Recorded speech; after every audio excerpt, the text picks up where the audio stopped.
You're listening to the Healing from CPTSD podcast. My name is Justin Vanderwind, and I am your host.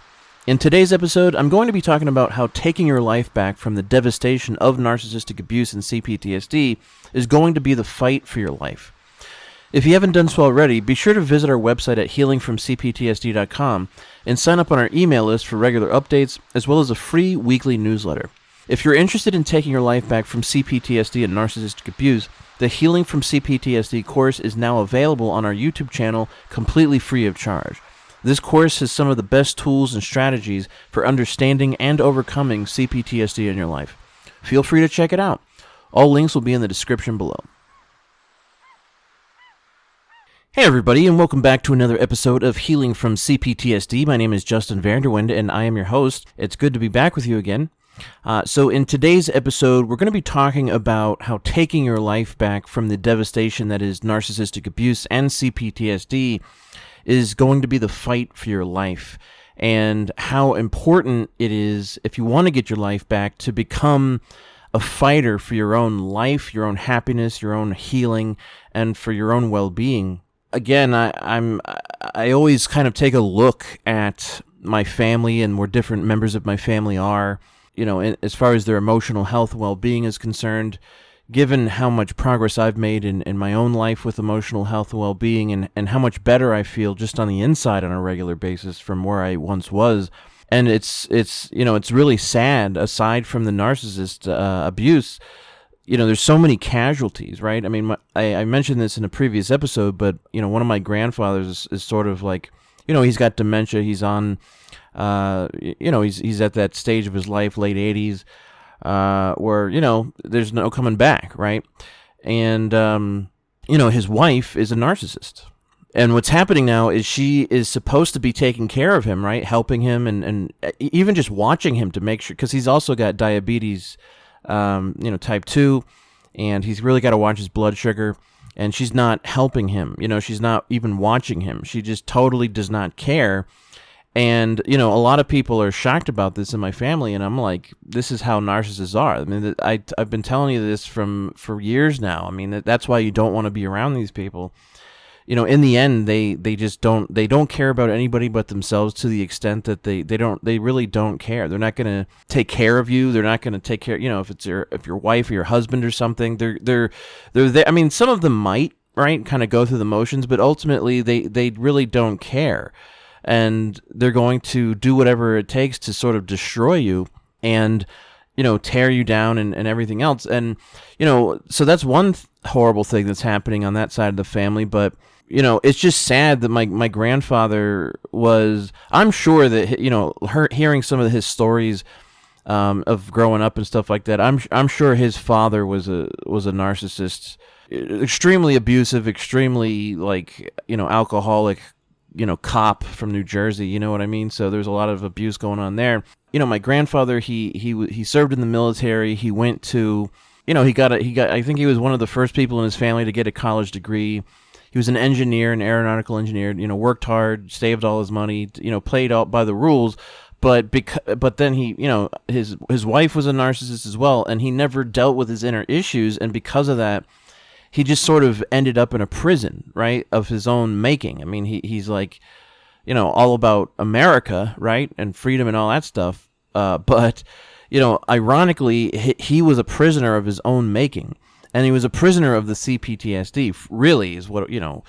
He wasn't diagnosed, but after learning about CPTSD, I can see it clearly in different people who you know, who've been through trauma and stuff like that, you know, and you know, it's just amazing to me that more like even he and other people haven't fought for themselves, like for their own lives, for their own well-being. I see so many people that are just sort of like underachievers, or they're not doing that well in life, and so many of them just don't care, right? Like, and that was always very weird to me, because, you know, so there's clearly problems, right? I've seen many people where there's clearly problems going on, and it just seems so odd to me that it's not that common for people to look around and say, you know what, I don't like this dysfunction. I don't know exactly what's going on here, but it doesn't feel good. It's hurtful. It's painful. It's abusive. I don't like this environment that I'm in. We gotta how about we change things up here? Like, why don't we heal and figure out what's going on and fix the inner problems, right? It's interesting, the fact that my grandfather was an engineer, because he's got that mind where it's like, that's all he does is solve problems, right? But for some reason, he couldn't solve the biggest problem in his life, which was his own unhappiness and internal misery and suffering. And I did, but I wasn't, but it was just because I chose to. But you know what I mean? But these people were always suffering. I don't know why they didn't want to change anything. And, I kind of looked at myself and I looked at other people, and because, obviously, as I've mentioned many times before, I've overcome a lot, to the point where in my life, emotionally, to the point where I do consider myself to be, generally healed from CPTSD, as far as it holding me back from things in my life and stuff like that. There's still certain issues like stress and stuff like that, but I can manage it better, right? And the thing of it is the truth is, if anyone's interested, like, it's, I hear all, there's all these videos and all these podcasts about what to do with the narcissist, and are they a overt narcissist or a covert narcissist, or cluster A, B, or C, or D, or X, or Y, or what should you do? Or, it's like, what you should do is, number one, forget about the narcissist, right? And get away from them as fast as you possibly can, and focus on you and healing and rebuilding your life. That's what you should do, in all honesty. They're a non-entity. You have to start seeing them that way. And you have to fight for, not just to get away from these people, or not just to understand what their problem is. Your challenge is to find out what's going on inside you and heal it and get your life back. Because I see so many people, and I hear from so many people that they're struggling and they're suffering. And, you got to understand, for me, if you're looking at this from my point of view, finding out about CPTSD, finding Facebook groups and all this different stuff, it was great stuff. It was very validating. But I had already been on quite a journey to, figure out my own healing, right? And what was wrong and all that stuff, and was actively doing something to heal on a regular basis. And I noticed that a lot of people just didn't want to do that. So, I know there's a lot of different reasons why people might want to just kind of sit there and accept their fate. But I would actually say that you shouldn't accept your fate. You should not accept what you've been dealt in life with CPTSD and whatever narcissistic abuse you've had to go through, and fight for your life. It's when I was younger, I had to become a fighter, because number one, I was under constant attack from my narcissist and other narcissists, but the whole family, right? We all know the routine. There's all this drama, and they gang up on you and all this stuff. And you find out pretty quickly that these people aren't really your friends, and they certainly don't care about how they make you feel, or your own inner well-being and happiness and stuff like that. So you realize pretty early on you're on your own as far as getting your own inner needs met, finding love, finding happiness, finding out like the truth, right? So, I had to like tap into sort of a fighting spirit just to survive and get my life back. And I was also having to go up against, I feel like the whole system I was born into in this world, the education system, the political system, like all of it, the religious stuff, it was so messed up. And what's interesting is I feel like the more I learned about trauma and mental, psychological, and emotional trauma, and not just narcissistic abuse, but how trauma affects the brain and all that stuff, the more I was like, man, I think a lot of this stuff is happening by design, right? Like, I think we live in a very traumatizing society, but I also don't think it's an accident, right? Because I do think there's benefits from, dealing with a bunch of traumatized people, and from traumatizing people on a regular basis, right? It's kind of like in cults, they want to control you, so they break you down mentally and emotionally and all that stuff, and eventually that's a good example. Like, some people get out of the cult and some people stay in it. I'm one of the ones who's climbing over the fence, getting the hell out of there. And everyone else is sort of like, well, like, there's a lot of people like asking permission, or that, they want approval or something. I don't know. I've always had the spirit, like, I'm going to do what I got to do for me, right? Like, to survive and to get out of here. And because that's what I mean, like, between my family and the leaders in my life, like the politicians and people in school, like if you even the mental health field, like if you just listened to what they say and followed their rules, you would have been in the same horrible, world of suffering that they're in. So I realized I had to rebel against all that stuff. And that's where I tapped into my inner fighter. And, for a while, it was like I was fighting against the narcissist because I was always under attack. And I always wanted to, like, beat the narcissist, right? But, as years went by and I started doing more healing work and stuff like that, I realized that the fighting spirit was good, but I had to change the direction that I was fighting in and what I was fighting for. And what it really came down to was because I regretted so much of how much of my life was just destroyed and sort of taken from me. And I was so angry and everything and sad.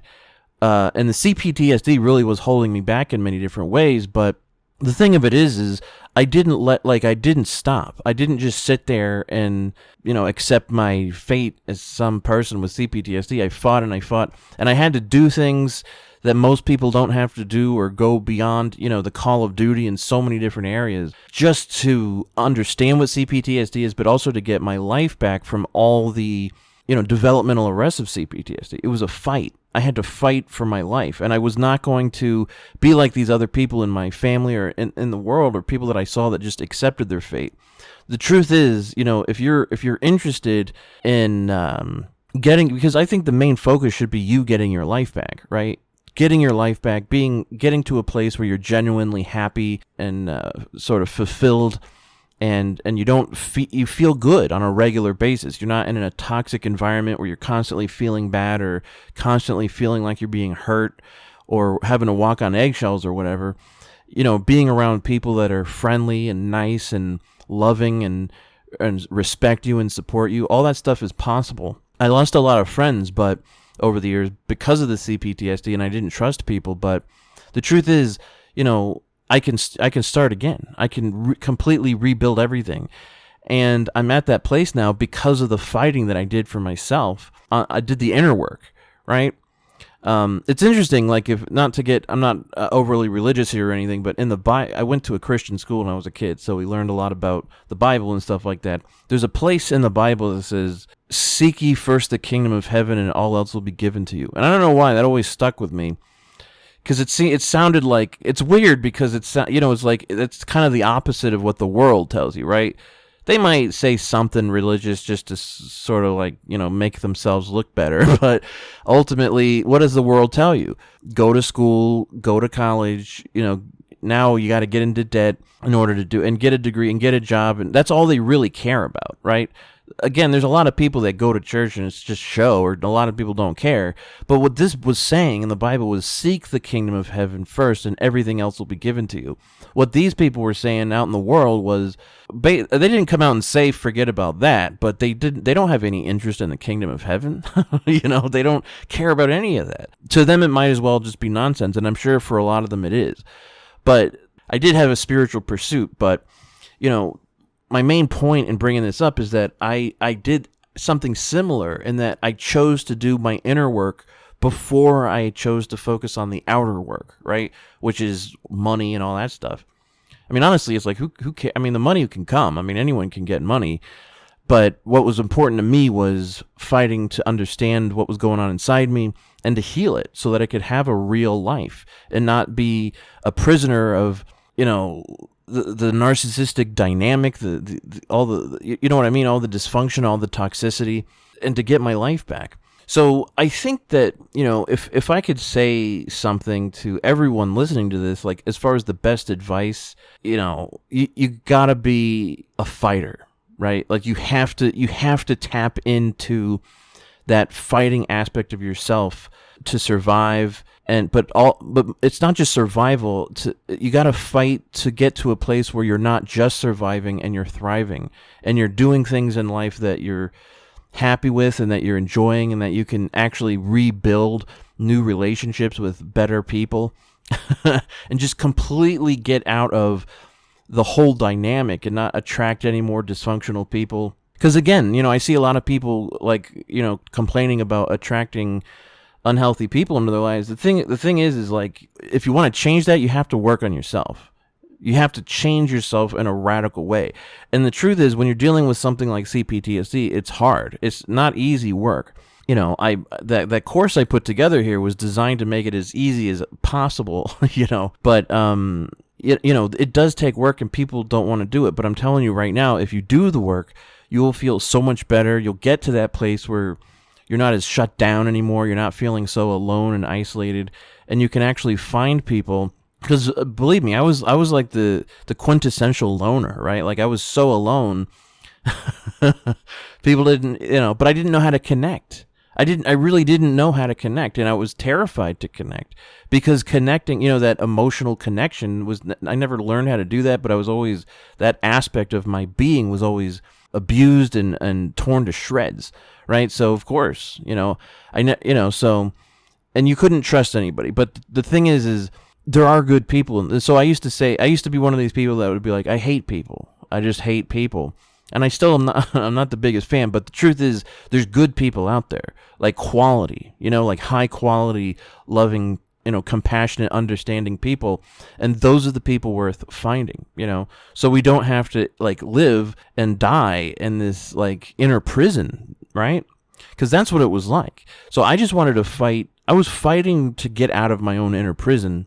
Of course, somebody else put me there, but I had to, I had to fight to get out of there, anyway. And I think that's really what I would like to say overall to survivors of narcissistic abuse and people who struggle with CPTSD is you've got to become a fighter. It's funny, a lot of people in my life, they maybe you're one of them. You see me, if you've seen me or you see my picture there on it's around, right? Like the podcast and stuff. I got like baby cheeks, right? Like I look like a soft guy, kind of, right? And a lot of people always just assume that. But when they push, like and so some people would like try to take advantage or whatever, and it wouldn't work because of the training I had been through with narcissistic abuse, because I fought monsters on a regular basis, right? So they realized they were dealing with someone that they didn't understand and that was going to just beat them. Whatever had to happen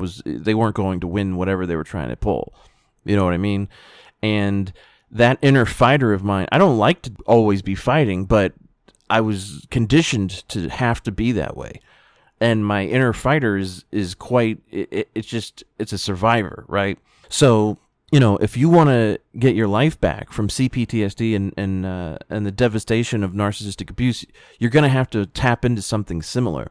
I was not a fawn. I was not I was like a fight freeze, right? Where I would freeze a lot, but I also had that fighting spirit inside me. And you wouldn't believe the situations I've been in over the years. I'm sure you've had your own crazy situations, but you got to understand that because of my inability to function with CPTSD, for a while, I was sort of like in a lower echelon of society where I was attracting other dysfunctional people, and a lot of them were other abusers and stuff. But all my friends, you got to understand, for a while, like I had friends, but they all had their own dysfunctional stuff going on. And it really sucked because I got to a point where I was like, man, I got to get rid of all my friends.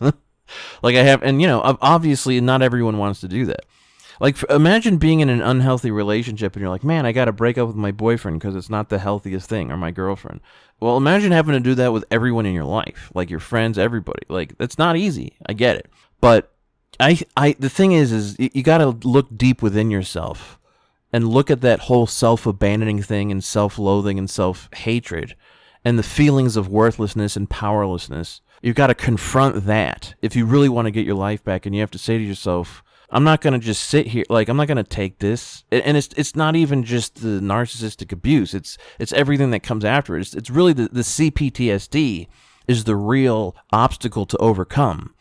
And, when you do that, you'll feel better, but you'll also be able to attract other healthy people in your life, and you won't have to, your emotional intelligence will be formidable, and you'll be in a whole nother sort of like echelon of life or society or whatever, you'll just want higher quality, people with higher IQs, but people with higher emotional intelligence, people that are just, there's not all this dysfunction going on all the time. That's possible. And so that's what I've been fighting for. And, I've had to live out of my car before. I've had my entire family treat me like shit and turn their backs on me. I've been torn to shreds verbally by people in my family. I mean, I had one guy, I had my teeth knocked out by some guy that I was living with because he wouldn't. God, and then I had like somebody with like a sword. I had this one situation where this guy walked in. I was at this house with a friend of mine, and this dude walks in with a sword. I swear to God, it was like Pulp Fiction, and I was like, oh my God. First of all, I don't. You see, you gotta understand. Like, if I'm in, I can usually still crack jokes in really intense situations. I used to, I was arrested before for something a long time ago, and I was cracking jokes with the cops, but they didn't like it. They didn't want any. They because they want to tear you down, right? Like they're bullies, and they don't want you to be happy. It's amazing how many people don't want you like laughing and happy, and if you are, they'll seek to like tear you down or bring you down to their level or whatever. But in that situation with the sword, the guy with the sword, I was like, all right, that's where my CPTSD instincts kicked in, and I was able to act like fast and just deal with the situation. And everything happens. The cops showed up so fast, the guy didn't even know what to say because I didn't engage. Right, I just went right to the solution. I've had. I mean, I can't believe like the stuff I've seen and the stuff I've been through, and how hard it's been, and how just insanely painful and complicated it's been. But you know what? I never stopped fighting. Like, to be honest with you, like no one ever really knew that. No one really cared about me in a real way. They might feel bad if I was living out of my car or something, but nobody would cared about me in a way where they actually loved me in a real, genuine way, or they actually cared about me and my thoughts and my feelings. So a lot of that I kept to myself. But I'm telling you, I never stopped fighting. Like, I never, and as hard as it was, and believe me, you think I didn't want to give up most of the time? Like, I was like, my God, like, I'd rather be dead than have to deal with this shit, like, for real. Like, honest, like, I'm not even, you know what I'm saying? Like, I went beyond suicidal thoughts. I was like, I just want to die so that I don't have to live this life anymore. Like, it's so complicated and so painful and so crazy that I would much rather not even exist. Like, no second, like, if God came down and said, do you want to leave right now? I'd say, yes, take me now, please. Because and a big part of depression can make you feel that way, and if you're bipolar, there's different sort of chemical imbalances. But what a lot of people, including therapists, never got, and I always try to explain this to them, is that there's some people that have been through so much pain in their lives and so much damage, right? And their ability to function day to day is just think about it like physically. I don't know why people we're still, what is this, 2022, and for some reason there's still so many people in this world that have such a hard time with like the concepts of emotions and feelings and the mental and emotional and spiritual side of human life. Like it's like you're dealing with a bunch of Neanderthals who can only understand like the physical stuff, right? Again, like, imagine it's someone who's like a paraplegic, or they're like stuck in bed for the rest of their, of course they're going to be like, man, I'd rather just go, because what kind of life is this, right?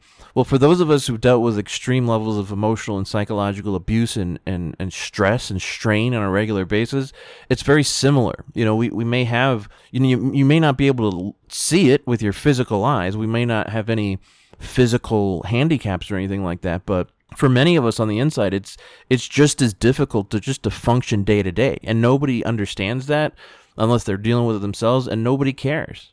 They'll call you lazy if you can't work enough, or whatever, or just a loser, but they don't care. Like, imagine saying that to someone with a physical disability. That would be horrible, right? You'd feel bad. Well, it's the same thing for people with inner issues. Not everybody can function the same way. And again, nobody cares. So what I had to do was I had to apply what they call radical self-care. And I was like, all right, like, you want to, because believe me, I already had, like, I've had experience fighting in like everyone. Right? Like, just imagine being in a situation where it's like you versus everyone. It's hard. And you don't really have to imagine it if you're listening to this, because I'm sure that's pretty much what you've had to deal with, family or the world, or, so I can do it. Like, I've gained that ability. So, I thought to myself, if I have these skills for sort of like the outer world, maybe I should apply them to my inner world and fight as hard for me. Because, there's a lot of times where I was like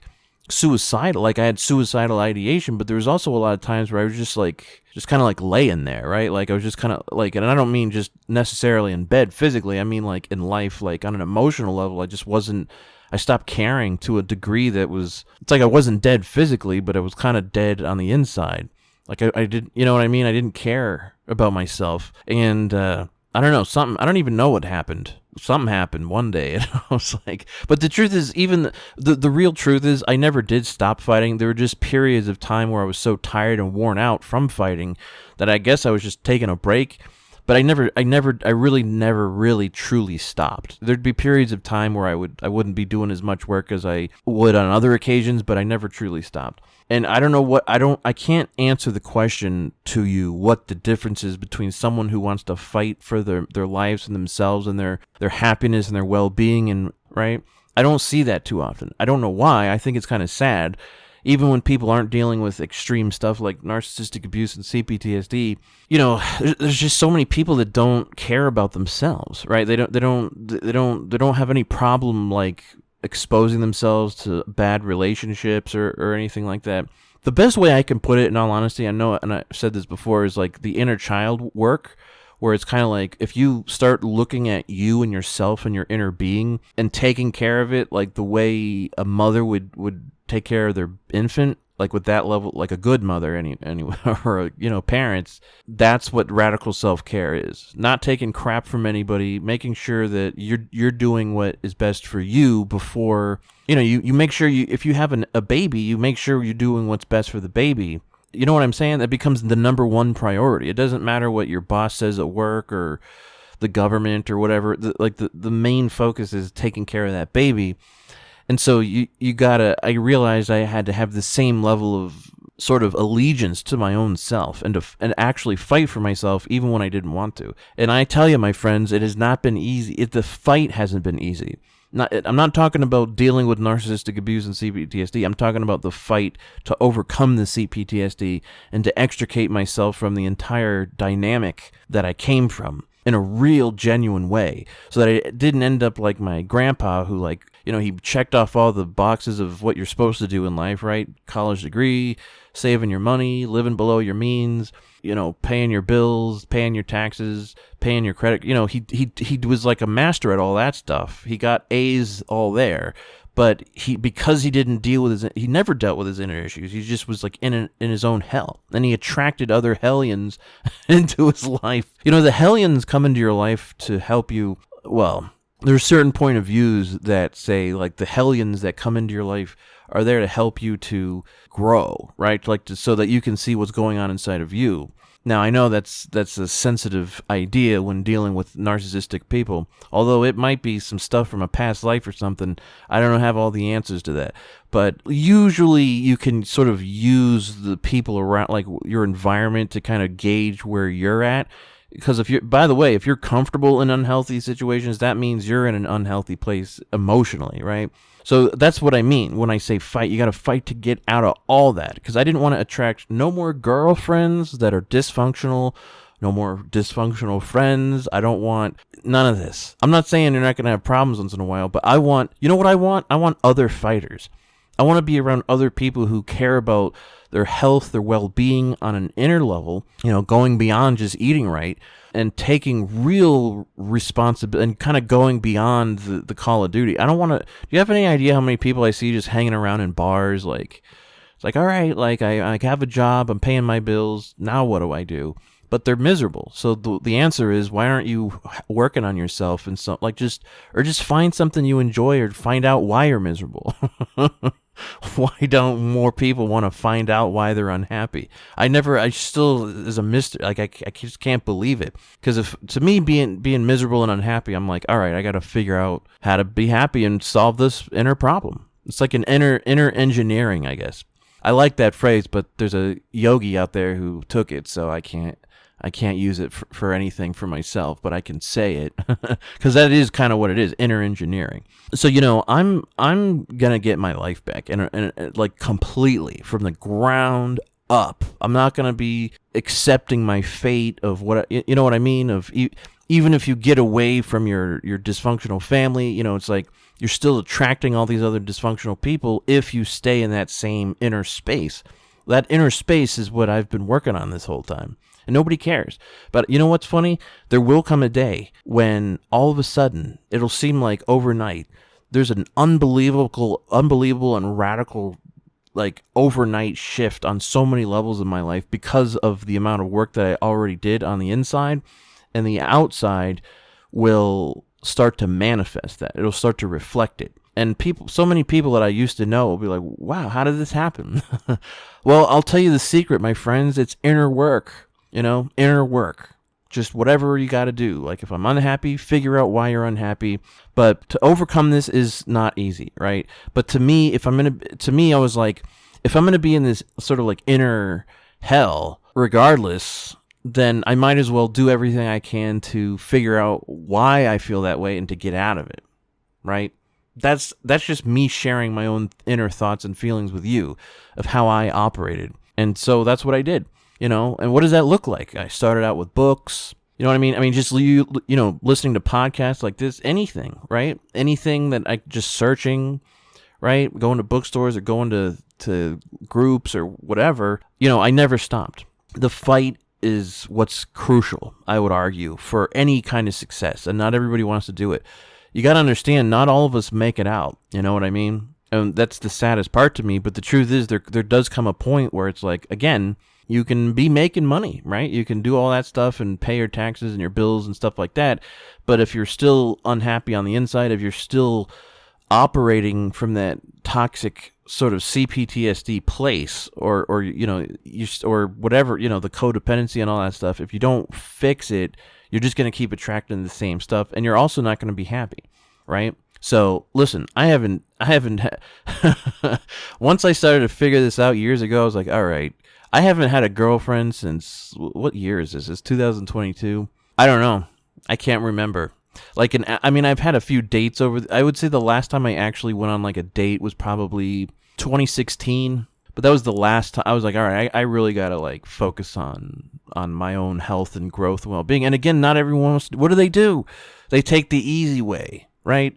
They just bounce from relationship to relationship. And really what it is, people are attracted to each other, but the other thing is they don't want to look within. Nobody wants to look within themselves. So they love having all kinds of stuff going on around them to kind of distract them from what's going on inside. But the funny thing is like, if you keep attracting dysfunctional stuff into your life, it's not going to really allow you to ignore what's going on inside. But some people, their brain goes into denial overdrive, and they still can't see it, even though it's literally right in front of their face. And they'll leave a husband or a wife or a boyfriend or girlfriend or go find some other dysfunctional person to be with. I would argue, don't be with the dysfunctional people. Fight to get out of it. Don't just go to a Facebook group and be like, man, I got CPTSD. This sucks. Poor us. Get out of it. Get out of the dynamic and fight for yourself. This definitely is the fight for your life. But, if you think about it, what else? Don't you want to be happy? Wouldn't you rather feel better and not have to be plagued by social anxiety all the time and emotional flashbacks and attracting dysfunctional people and not having good communication skills? All that can be healed and overcome, by the way, And so, but the key for this and anything else in life is you got to want it. You got to have that inner desire and that inner drive. If I could give you like one thing just from my heart to yours in life or in this podcast or whatever, is to get inside your own heart and do whatever you got to do to get that inner desire, that inner, light that inner flame to get, not just to, and what do some people do? They want to get revenge on other people outside them. Now, you can do that all day if you want, you just take, and then you see all these people yelling and screaming and getting in fights with these people they don't even know. Well, all that stuff is just because they've got a lot of inner anger and inner stuff they haven't resolved. and they're just taking it out on somebody else. That's all that's going on there. But you can beat everyone up, you can yell and scream and get in fights all day long, but you're never going to feel better on the inside. You're never going to find that happiness until you take the fight within. You have to fight for your own survival, but you have to fight for your own happiness and your own, because no one else is going to do that, by the way, whether you come from a narcissistic background or not. Only you know what is going to make you happy and what you need, so fight for it. Stop being a people pleaser. Please you. You can be a person pleaser. Please your heart. And, it's not that you only care about yourself, but, ideally, when we use a word like harmony, right, or harmonious relationships, what's best in those relationships, whether it's business or friends or boyfriends or girlfriends or whatever, in a truly harmonious, relationship with another human being or other people, what's truly best for you and what's truly best for the other person is going to be pretty much the same thing all the time, right? And that's what's called a healthy relationship. So you can get all that, by the way, but you got to fight for it. So, what have you got to lose? If you're a scapegoat, if you're a black sheep, I mean, you've already been hunted down, by narcissists in your life and flying monkeys and smeared and dragged through the mud and had, everyone just hate you and turn their backs on you for no reason other than the smear campaigns from the narcissist, right? But, and you've had to deal with that. That's something that most human beings on this planet don't have to deal with. So if you're sitting there and you think that you can't fight, or you're not strong enough, or you're not worth fighting for, or you're too weak or something, or too broken, you're not. You're actually far stronger than the vast majority of the people on this planet on an emotional and psychological level, because you've been through narcissistic abuse and all the smear campaigns and the people ganging up on you, and how hard and incredibly hard and painful it's been, and you're still here. People don't ever forget, like, people commit suicide for far less reasons than what we've had to go through and put up with on a regular basis in life and from other people, and, trying to get help from CPTSD, and, no one can seem to help you. I mean, that's really, really hard. You know what I mean? It's like, it's beyond belief. If you want to get your life back, become a fighter. They have the fight, flight, freeze, and fawn. Go with the fight, but fight with the light, right? Like, fight in a healthy way. Fight for what's right, and fight for you and your truth, because only you know what that is anyway, right? And I'm telling you, I promise you, the day will come when you keep you keep churning milk. Eventually, it turns into butter, right?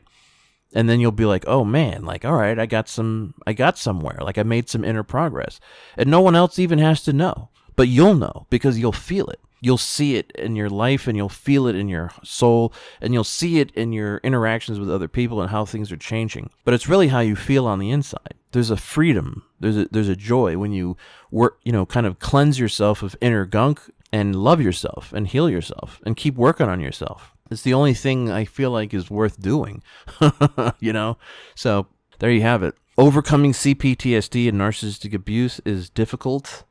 And it is the fight for your life, but it's worth it. And I would advise, I don't normally give people advice because nobody wants to hear advice unless they're actually asking for it, right? Like, I'm sure you've dealt with people that there's people that love to give unsolicited advice. They just slide in out of left field and start giving you all kinds of tips and pointers and advice on what you should be doing or shouldn't be, but you never asked for it, right? So I don't like, because I never liked those. I never wanted to hear that. Like, if I want advice, I'll go to someone who I feel like can actually give me some. But if I did give you some advice, it would be to fight.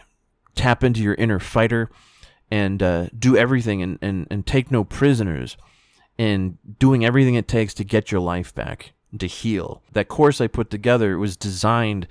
That's how I found a lot of my inner freedom, and it's designed to help anybody who wants to take their life back from CPTSD. It's designed to make everything easier, and more doable. So, that's my kind of like gift and contribution to those who struggle with CPTSD, because no one else cares or understands that you even exist, right? All right, my friends. So I think that's about enough for today. Keep fighting, and if you're in a place where you're struggling right now, because that's why fighting is so handy. Becoming a fighter is handy because when you're in difficult situations, don't give up. Like, don't lose that inner fight, because for every problem, I promise you, there's a solution. Even if you can't see it, there's always a solution to every problem. You just got to fight for it. I hope you guys are doing well, and I will see you in the next episode. Take care.